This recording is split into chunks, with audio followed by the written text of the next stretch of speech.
your life feels messy, confusing, or, just plain stuck right now, listen closely. It's not because you're broken or lazy or fundamentally flawed.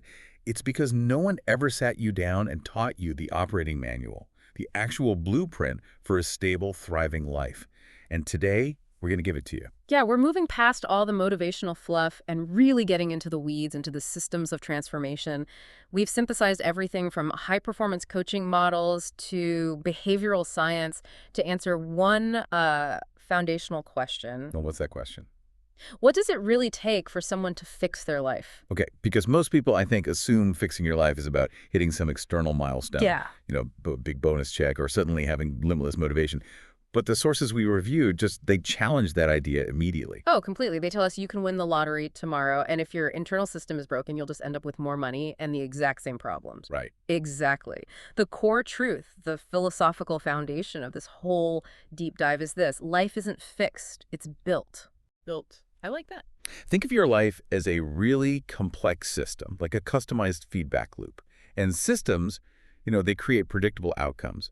If you are consistently unhappy with your outcomes, the only way forward is a radical recalibration of that system.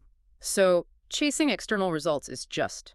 It's treating the symptom, not the actual cause. It means we have to redirect all our energy inward. Precisely. And that leads to the hard truth that we've pulled from all the material. Your life won't magically organize itself. You have to intentionally become the solution. And this isn't some self-help cliche. This is systems engineering. This whole process, which we can call the philosophy of mastery grows greatness or MGG, it all starts and ends with self-mastery. I really appreciate that framing because it shifts the locus of control completely, doesn't it? Instead of asking, why is my life so broken, we should be asking, what are the structural flaws in my internal operating system? So if we're focusing on that internal order first, what are the core elements we need to, systematically optimize? Okay, so we've broken this down into 5 non-negotiable areas you have to address before any external change can actually stick. First, you must systematically calibrate your mindset because that controls how you interpret everything. Then you have to engineer your habits and your discipline, which control your daily action. You also need to overhaul your self-perception, that critical identity piece. And finally, you have to rebuild your daily systems and your physical and digital environments.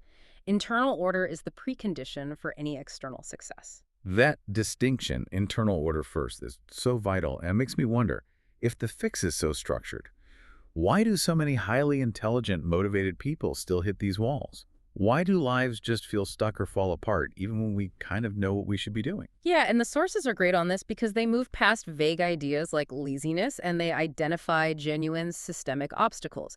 We're talking about real structural failures. It starts with just a lack of structure itself. Mental clutter and emotional overwhelm, they act like performance-killing viruses in the system. And it just compounds from there. We see weak discipline, no clear goals or vision for the future, being trapped in the wrong environment. With no accountability. Right. But what I found most interesting were the deeper psychological obstacles, the stuff that's really the root cause of the failure. Yes, the core blockers that validate your struggle. Yeah. These are often things like chronic overthinking that just prevents you from doing anything, or emotional impulsivity where your reactions are dictating your outcomes. There's a crippling fear of discomfort that sidelines necessary change, and isolation, which removes that critical feedback loop.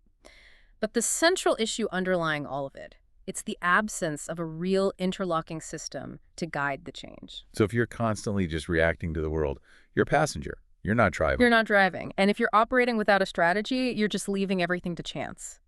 And that's the hard truth check. Life doesn't get better by accident. It only gets better by intentional strategy. That clarity is the perfect setup for the structural solution. Our sources distill this strategic approach into what they call the 7 foundations of total transformation. These are the pillars you need to rebuild the system from the ground up. And we really need to spend some time on these foundations because they are the blueprints for that internal architecture. If you skip any of these, your new system will eventually collapse. Okay, so let's start with a non-negotiable first step. Clarity. What does that foundation demand from us?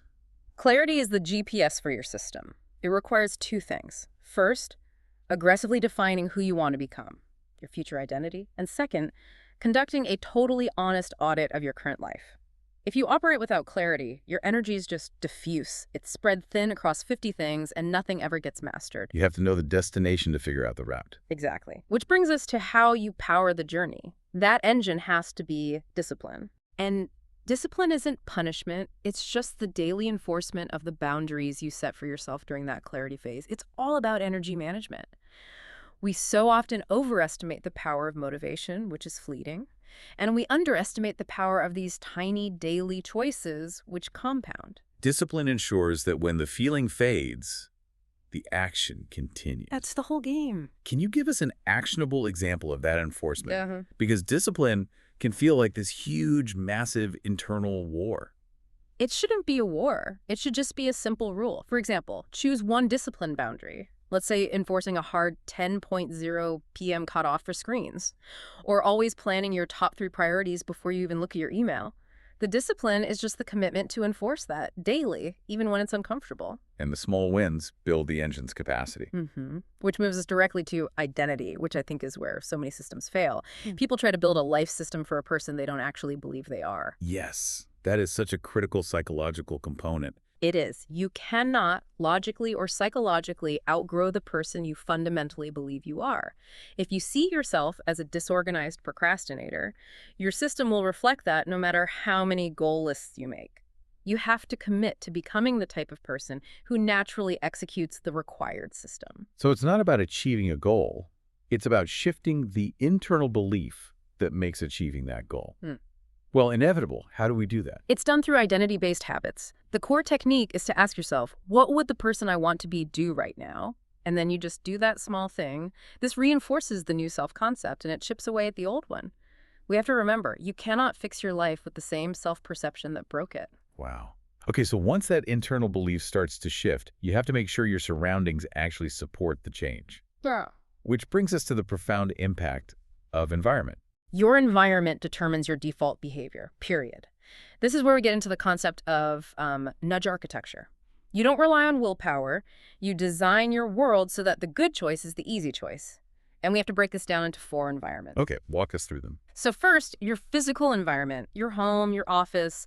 If your desk is cluttered, your mind is going to be cluttered. Second, your social environment, the people you spend your time with. Are they pushing you forward or pulling you back? Third, your digital environment. Your phone, your apps, your social media. This is often the biggest energy drain. And fourth, the mental environment. The information you consume, your internal narrative.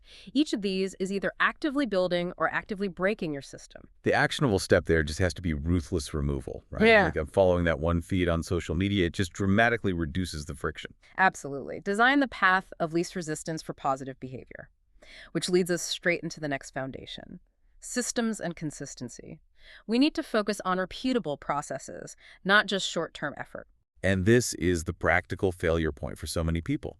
Without a system, they spend, like 80% of their day just reacting to emails and notifications. And their most productive hours are just gone. A system provides an anchor.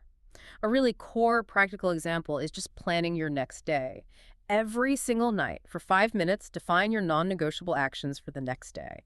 This moves you from being reactive to proactive. Systems create outcomes. Randomness just creates anxiety. And moving to the 6th foundation, which really addresses the root of that anxiety. Mind management. This is the shift from feeling like a victim of your thoughts to becoming the deliberate creator of your internal experience. It's crucial for fixing things like anxiety, self-doubt, stress, all of it. When your mind is managed, you get emotional control and inner peace. The failure mode here is poor self-talk, which kicks off a destructive feedback loop.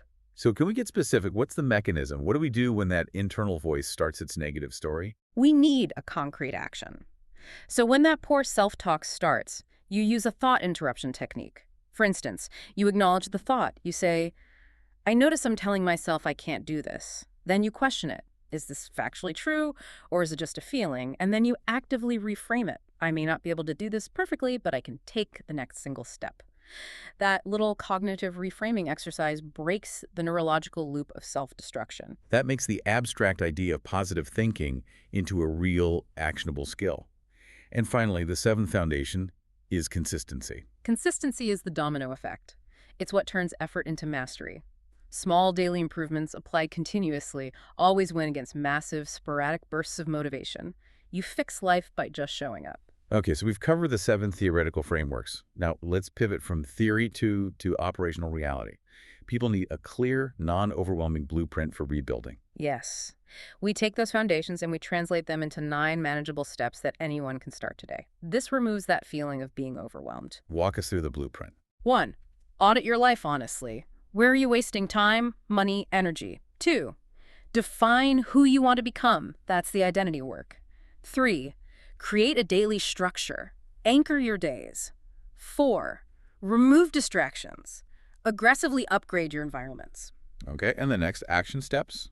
5. Build simple habits, just 1 or 2 at a time so they actually stick. 6. Control your emotions through those specific techniques, like the reframing we discussed. 7. Track your progress. What gets measured gets managed.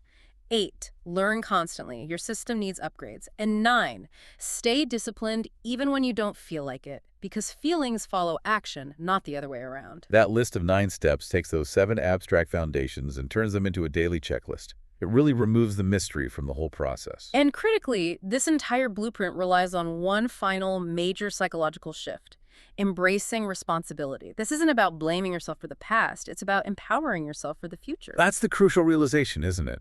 The source material frames ownership with such compassion. It is the ultimate differentiator. Your past may not be your fault, but your future is absolutely your responsibility. That statement turns ownership into empowerment. It means you are the architect. You're not a victim of circumstance. So this deep dive really shows us that fixing your life is about engineering a superior operating system and then just operating it with radical consistency. When you look at it that way, you realize you're not failing. You're just learning how to rebuild. And the logic is undeniable. When you fix the system, your results change automatically, predictably. This entire philosophy is centered on self-mastery, which is why at MGG we believe mastery grows greatness. You fix your life by focusing on discipline, mental strength, and the growth strategies needed to become high performance. If you're ready to stop chasing quick fixes and instead rebuild your life with structural clarity and mastery, you now have the foundational knowledge. We've given you the system, the root causes of failure, and the step-by-step blueprint. But here's the final provocative thought to anchor your transformation. It builds on the intersection of identity and systems. You could design a technically perfect, beautifully efficient system. The ideal schedule, perfect diet, zero distraction environment. But if the identity operating that system is secretly flawed, if you don't believe deep down that you are worthy of the success that system is designed to produce, The system will sabotage itself. it will inevitably sabotage itself. So the true final transformative power lies not just in the rigor of the system you build, but in the internal belief that you are already deserving, already competent, and already worthy of the results that system is designed to produce. That belief, that worthy identity, is the ultimate non-negotiable component of the blueprint.